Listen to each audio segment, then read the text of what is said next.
গল্পটির নাম হারামি হ্যাবস। গল্পটি পাঠিয়েছেন নরসিংদী ঘোড়াশাল থেকে হাফেজ সাইদুর রহমান।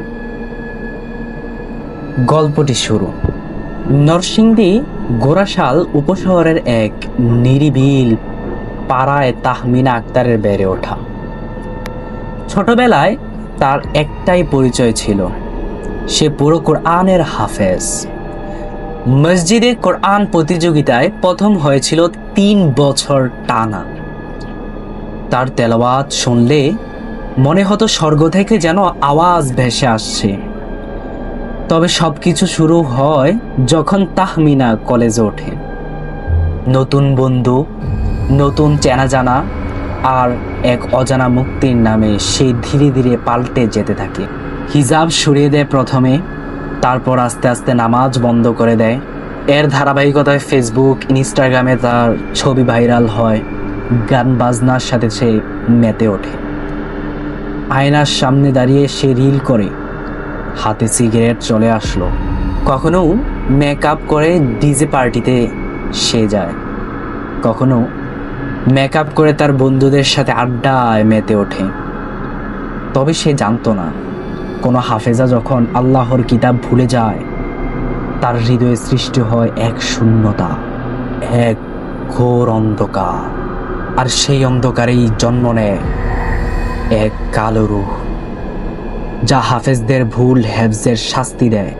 যারা আসে হাফেজদের শাস্তি দিতে, সেই শাস্তি তাহমিনার ঘরেও এসেছিল। সালটা ছিল 2022 সাল। এক ভয়াবহ রাত, নিশির গভীর অন্ধকার।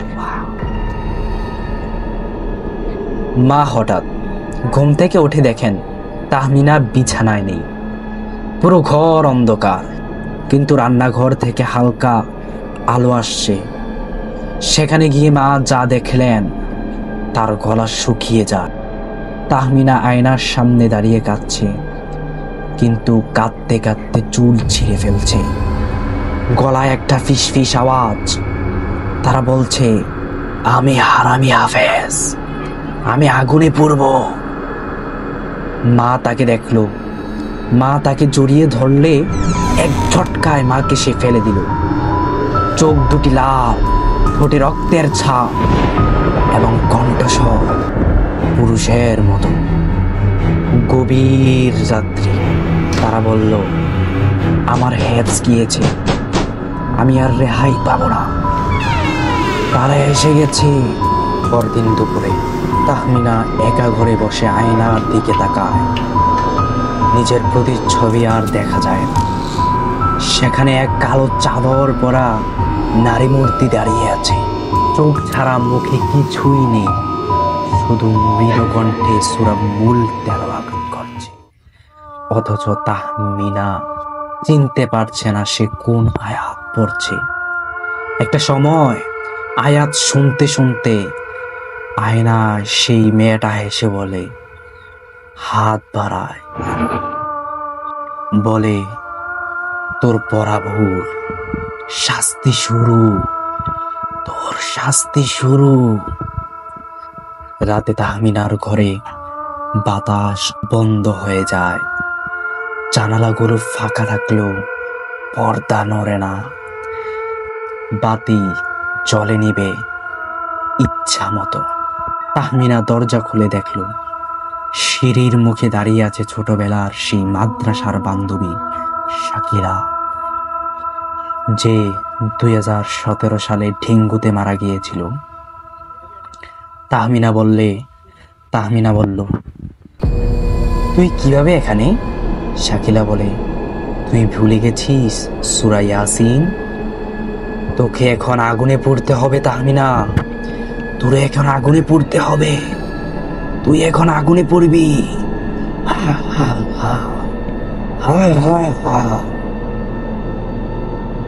3 রাত পরে মা ছুটে যান পাশের মসজিদের প্রবীণ হুজুর মাওলানা হারুন সাহেবের কাছে। হুজুর বলল, এটা শয়তান না, এটা সেই রূহ যারা কোরআনের হিফজ ভেঙেছে। তার প্রতিশোধ নেয়। সে এখন মাঝ রাস্তায়, জান্নাত জাহান্নামের ঠিক মাঝখানে চলে আছে। ঘরে ঢুকেই হুজুর সূরা বাকারা 10 থেকে 16 আয়াত পর্যন্ত পড়ে, সূরা হাশরের 3 আয়াত পড়ে এবং আয়াতুল কুরসি এক নিঃশ্বাসে পড়েন। তাহমিনা তখন মাটিতে কুকরি হয়ে পড়ে যান। তার কণ্ঠে কথা নাই, গর্জন।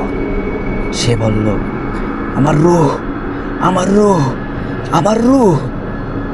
হুজুর বলল, ওর হেফজ হারাম হয়েছে, সে শয়তান নয়। রূহগুলো বলল, আমরা কোরআন রক্ষাকর্তা, কিন্তু সে ভুলে গেছে আমাদের। সে আমাদেরকে ভুলে গেছে কেন?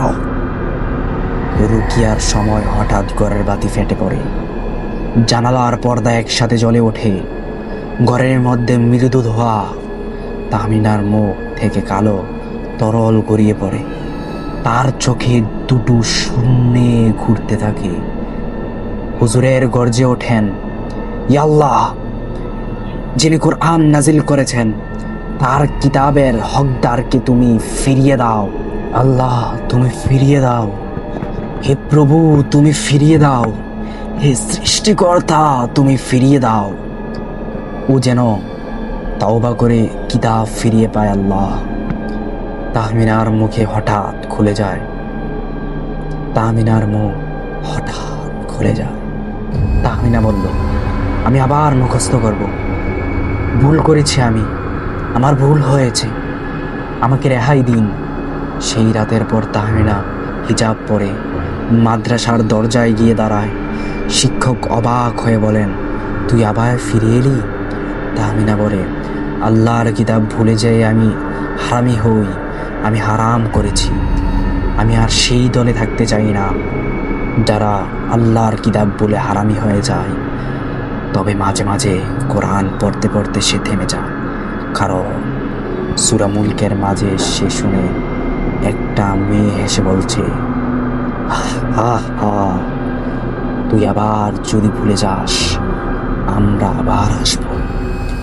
কোরআন শুধু মুখস্থ করার জন্য নয়, আত্মার জন্য। কোরআন ভুলে যাওয়া মানে গুনাহের কাজ। শুধু গুনাহ নয়, আত্মিক চুক্তিভঙ্গ। আর যারা তা ভাঙবে তাদের জন্য আছে কালো রূহ। হা হা হা হা হা। Okay.